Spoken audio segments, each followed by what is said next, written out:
And the residents of Lagos and Ogun states go to the polls today, Saturday. They're expected to cast their ballots in polling units across local councils in the states to elect their local government chairman and councillors for a fresh four-year term.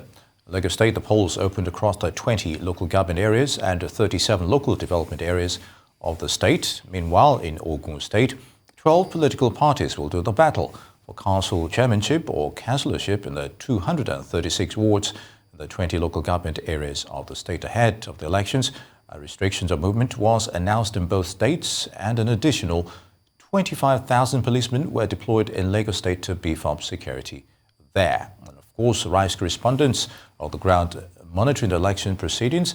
Let's cross to Rice correspondent Oba Adeoye, who is monitoring the elections. And of course, we gather he is in Iyanopaja, suburb of Lagos. Oba, it's good to have you again. Earlier on, we were talking about voter apathy. We still got a little over an hour to go till the end of this poll. So has the situation improved in terms of picking up pace, you think? All right, thank you, Niyi. Nothing has changed really in the past 1 hour thereabouts, or less than an hour to the end of the exercise. People are just hanging around waiting for the collation of the ballot to begin. And I don't think that will take too much time, because the number of ballot papers we are seeing in the boxes are nothing to write home about. They are so scanty, and that is as a result of the fact that people did not really come out to participate in this exercise. I've spoken with some voters, and I met some voters, at the polling unit, telling me that, of course, they had no difficulty casting their ballot because there was no crowd around to create unnecessary headache for them. And some people are also staying back in their homes, not coming out to vote. If you check behind me very well, you'll see a group of residents behind me there having a swell time and not going out to cast their vote. You see a lot of people sitting in front of their houses, having a bottle of drink or the other. Some are even having a swell time as if they're having a party. That goes to tell you the kind of participation or involvement, the involvement level of the people in today's exercise. In the places I have visited, I have seen that everything was orderly. And I spoke with the man in Agege a moment ago, and he was telling me that he has so much confidence in the exercise because there is nothing really that could portend any negativity for the election, since the crowd is manageable, and of course the exercise has been less cumbersome. All right, then, let's do a quick comparison regarding where you gave us an update earlier on. You spoke to us from Orile Agege, and here you are at Iyanopaja. What are the differences and similarities that you've noticed between where you were and where you are now? For me, there are no differences really. The situation appears to be the same thing in all the places that we have visited. Even on the island before we crossed over to the mainland, we saw a similar scenario playing out there. It's the same thing across board. People are not coming out, and the number of ballots that have been thrown into the boxes are so scanty, so few, that you wonder if it will take the polling officers any time at all to do the collation and counting at the end of the day. Now, Oba, we are getting reports at the moment regarding vote buying. What are you hearing with regards to that? We haven't seen any case of vote buying or any complaint anywhere in the places I've covered so far.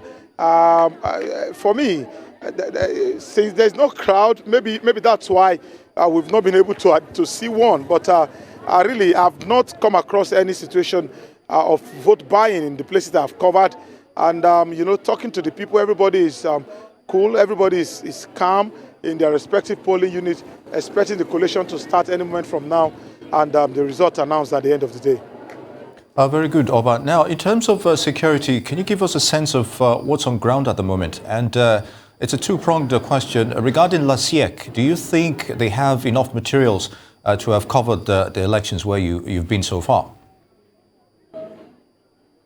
Yes, in terms of the volume of the materials, you want to give it to LASIEC for bringing the materials, although those materials got to the polling unit a little bit behind schedule, but they have sufficient materials to cater for each of the units that I've visited so far.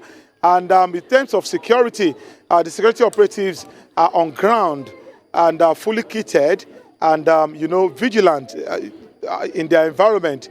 But we have not seen any unrest or any rowdy session or any rowdy atmosphere anywhere that we have visited. So for me, the security operatives seem to have been on holiday since the start of this process, because everything is just calm, quiet and orderly since people have refused to come out.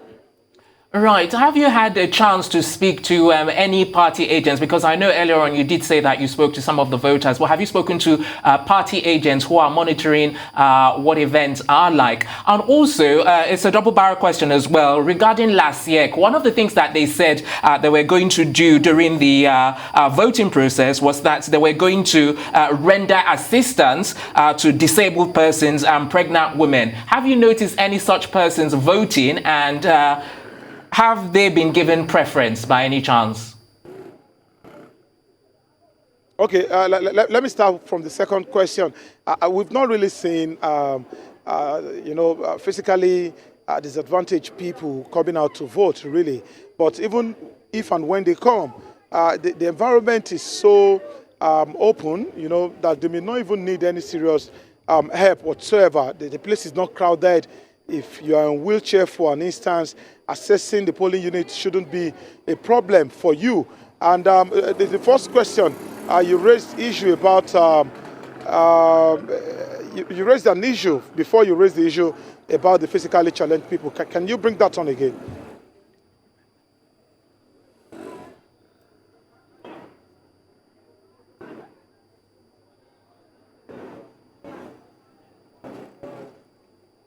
All right, Oba, let's just take this question.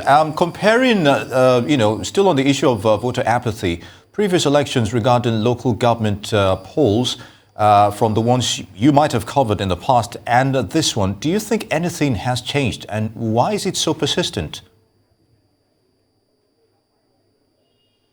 Things have changed, but not for good, if you ask me. For good in some areas and not for good in many, many other areas. In terms of voters' participation in the exercise, this is one of the worst local government elections that we have seen in this part of the world. People have refused to come out. You can see activities going on in the background. People are just moving about their regular routine. On a normal day when there was no election, you can see people on motorcycles, people moving from one spot to another. The shops are opened. Activities are going on, and one would have expected that many years into this republic, things will have changed in terms of voter education and voter involvement in the exercise. But no, it has not really been like that. But in terms of the performance of the electoral body, you want to commend them, to an extent, except for the lateness in coming of the ballot materials. Every other thing seems to have worked out according to plan. Now, but just before the elections, what are your impressions about the electioneering process of the parties themselves? Were there enough mode of gearing support from the public regarding those to be voted for, despite the grievances we mentioned earlier regarding some that took the parties to court in that regard? Briefly, please. Yes, the results of the election will tell us if there have been protest votes or not. But if you remember, in the build-up to this election, some party faithful were, they were aggrieved with the process that produced the candidate that, are contesting in this election. And people who follow this trend have predicted that there may be a massive, protest vote from members of the party themselves. But it's too early for us to say whether there is a protest vote or not until the end of the exercise, when the results will have come out. We know the strongholds of those parties, the parties contesting this election, and the result will reflect if indeed those strongholds remain their strongholds at the end of the day.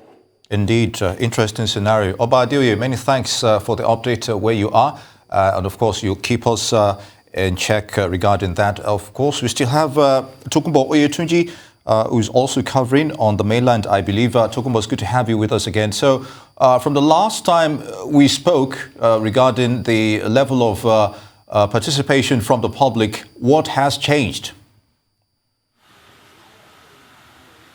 Yeah, Neat, thank you very much for joining us here. We're on the mainland. We're on the popular Bapsanima Shaun streets in Surulere. We are at Femi Anyontuga Muritala Jadi Anima Shaun polling center. We have 3 units here where the story continues. I can tell you that if you can see just a polling unit just by my left here, where you have just the presiding officer and only the party agents are sitting idly there doing nothing. As at the time we got here about 15-20 minutes ago, we were told that out of about 200 registered voters being expected at that unit that we just saw there, that only 3 people have come out. Only 3 voters have come out to actually exercise their rights. You know, the other 2 units, 2 polling points here that we have, the story is the same. You have security men, the presiding officer, and the party agents. Let's emphasize that the party agents that we have here, majorly, you know, in all the places that were visited, are just that those of the APC and the PDP. What happened to other party agents, we don't know. But what is happening here at Bapsanima Shaun in Surulere is a sharp contrast to another place we visited just after we spoke with you earlier on at Agege. We went to a place called Anyontuga. Yes, that's where the place is called, and we found out that relatively the turnout of voters there was a bit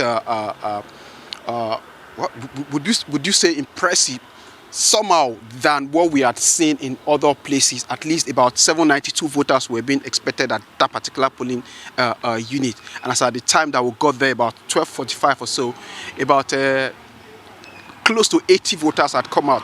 So in the words of the people around there, for them it was impressive, you know, because of the reports that they had, of course, because of the reports that we had actually put out earlier on today too. So we spoke with a few of those people, one man who is a contestant, and the agents who were looking at the affairs, who were observing the affairs, the process there. They were all satisfied with the process. Of course, they were of the belief that, they were of the opinion that it could be better, especially as regards the turnout. If we can take a listen to one or two of them to actually feel as we felt their post there, let the audience equally listen to them and hear what they have to say about the process so far. We spoke to the candidates, then the agents of the 2 major parties, the APC and the PDP. If you can just take a listen to them for a few minutes. For so far so good. The election has been peaceful. In my ward, so to say, I've not been to every nook and cranny, but as far as my ward B, Agege local government is concerned, I'm sure you have gone around, you have seen that it's been peaceful. The turnout has been not too impressive, but not bad, you know, and a lot of people have come out to exercise their rights to vote, and so far so good. There's been no disruption so far, and it's been relatively peaceful. There is nothing like a low turnout because, you know, there is another polling unit down there, so the turnout in this location is okay. It's okay. In fact, they came earlier, around 8 o'clock. We started around 10 minutes after 8. So up till now, I think you can see, no fight, nothing. But in fact, we have no turnout. Because of many houses, some people, their cars is from other places. Okay. Understand? So because of that now, understand?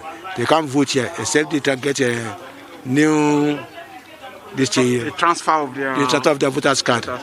Without that, that's what they can do. Okay. So that's the little problem that that we have here. Interesting development. Now, Tokubo, we are going to wrap up now in 30 seconds. I'd like your thoughts on this. With all that has happened, what will be the impact on the outcome of this election in terms of the poll results? Briefly, please. Well, it's better imagined, like we've seen. Before I go to that particular question, let me make a quick correction. That place you just watched, that polling unit is called Ajakaye Arigidi in Agege. So talking about the impact of this on the election, well, like I asked one of those people there that their general expectation, they wouldn't know. They just know that the few voters that have come out will be the ones, no matter how small they are in number compared to the number of registered voters, over 6 million of them that we have in Lagos. Of course, you know that LASEC is equally deploying the register being used by the Independent National Electoral Commission. That's the Federal Electoral Commission. So it will be very, very, very, very small compared to the number of voters that should have come out to elect their officials. But it is what it is. What you see here is what you get. It means that everybody that should be involved in sensitizing the voters on why they need to come out and elect their representatives will have to go back and do their job more properly so that the turnout can be larger some other time. Indeed, small but significant. Tokunbo Oyetunji, many thanks for the update. Of course, we still got about an hour to go before the end of the polls, which closes at 3 p.m.